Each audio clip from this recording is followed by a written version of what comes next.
And a warning to Aboriginal and Torres Strait Islander viewers, this story contains the image of a person who has died.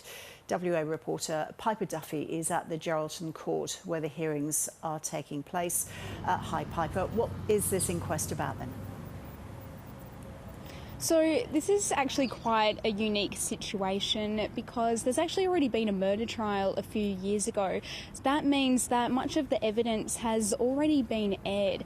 Now a mandatory coronial inquest is occurring because Yamatji woman JC's death was the result of a police shooting. But unique to the murder trial, this inquest will take a much broader look into things like de-escalation, use of force and how police respond to people in mental health crises, as well as adequate police training in those areas. Yesterday, the court heard quite extensive detail about JC's life and the events which led up to her death, specifically her experience with mental health illnesses. So it will take a bit of a deep dive into support which was available to JC and also just a general look at adequate support available to Indigenous people who suffer complex mental health illnesses and substance abuse.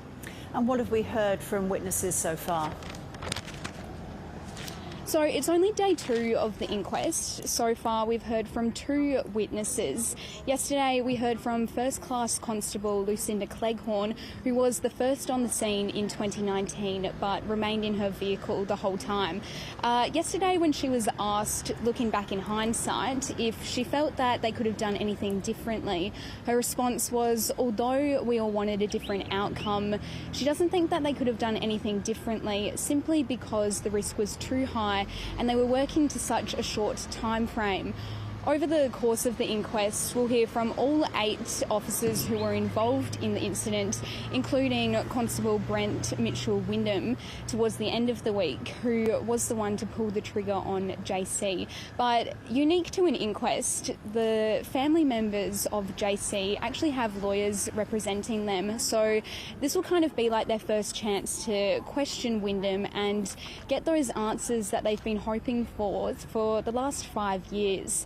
The inquest will run for 2 weeks and we'll know more as the day progresses. Thanks, Piper. And if you or someone you know needs help, please contact 13 Yarn or Lifeline on 13 11 14.